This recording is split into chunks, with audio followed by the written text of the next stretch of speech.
So I just went to my first 1975 show, and if you've been following me and this channel for at any point, any distance, you'll know the fact that one of two things. One, the fact that the 1975 are one of my favorite bands of all time. I love their music and I listen to the music all the time. And two, I very, very, very much regret missing the opportunity to see them at a very local show, relatively local compared to where they're playing now. A couple years ago, 2014, they were playing in Huntington, New York, and it was like a 2,500 person show, and now they're playing places like Madison Square Garden, and I regret not going. Granted, I wasn't invited with the friends that to go, and two, I wasn't even a fan of them. That's really why. I didn't know who they were at that time. I found them 2 or 3 years later.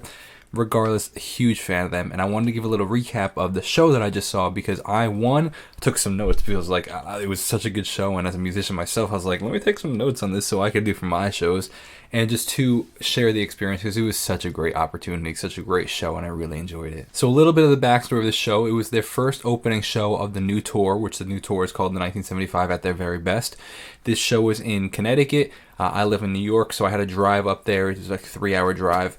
And it was in Mohegan Sun, which is a casino, which is very cool because I very much enjoy casinos. In fact, that's where we had my bachelor party, at Mohegan Sun in a casino. I very much am a fan of blackjack. So we got there, we played a couple rounds of blackjack. I made a bunch of money and then lost even more.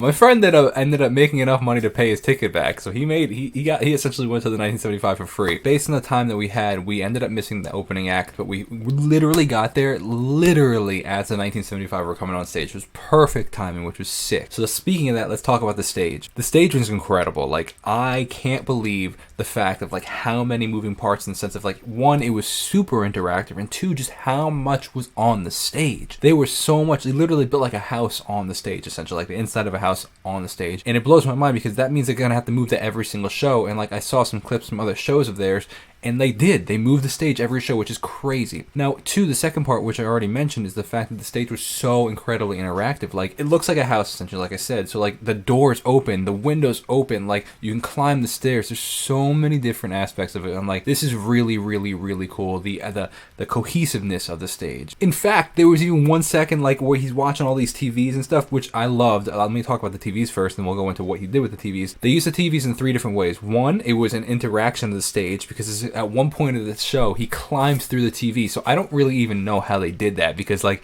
the TV still worked after the fact. Like, it's not like he obviously broke the TV. I don't know how they did it. It was insane. But he climbs through the TV, so it being like an interactive part like that. Two, they used it as screens, so like as monitors for the show, like filming the band, so like you could watch the band on the TVs. And three, they used it as like extra graphics, so like graphics and like lights would play on the TV. So it was used in 3 different aspects: interactive, as a screen of the band, like, you know how like they have the big monitors, but you could also watch them on there, and as like just like lights and visual effects, which is really, really cool. One of the points that I find incredible throughout the entire show, and I was speaking with my friend with it, is that the show was so unbelievably rehearsed, in the sense that everything seemed perfect.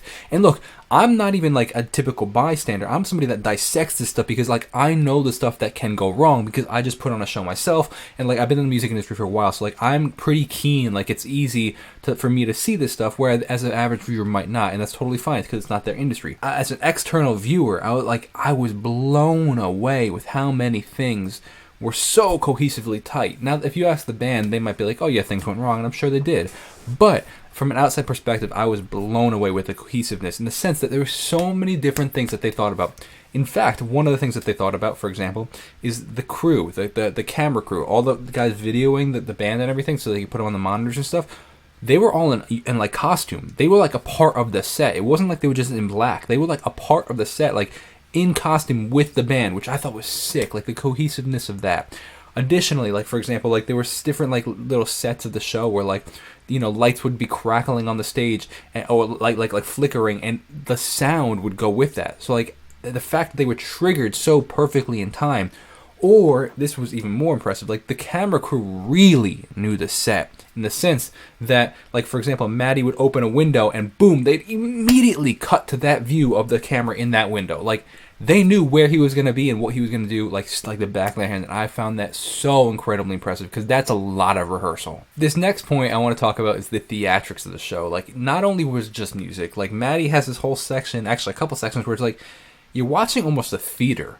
like he's like acting on stage. Like there's this whole like set where he doesn't even say anything, and he's just doing things on stage, and like he's like drawing you in, making you curious what's going on, but like there's like actual like essentially acting, which by the way his parents are famous actors in Europe, so like he kind of grew up with that. But it's just, I found that really cool because it wasn't just music, it was a whole theatrics of the show. Now lastly, and this is probably the most important part of this whole thing, this was the first time that I've ever been to a concert that I actually felt like a fan. This is the first time I was singing, screaming. I almost like lost my voice in the sense of like I was screaming the lyrics out. I was like jumping up and down, which I don't do. I don't know what it is about me. I've never been the guy to like, you know, go crazy at a show or have like jump up and down even when the band's like, yo, jump up and down. Like that was never me.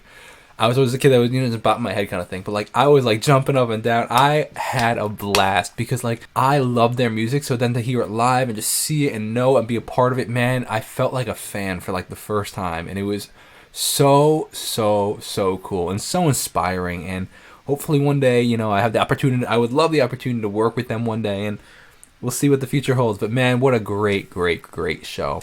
If you've seen their shows, I'd love to hear your stories in the comments below. Now that you've heard my story, here are some clips from the show. Bro, welcome to Mohegan Sun, land of lost opportunity. Thank you for coming over, ladies and gentlemen.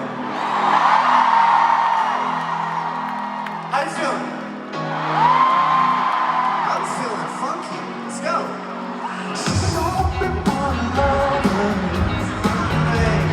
I was where going east part of the lane. In my mind,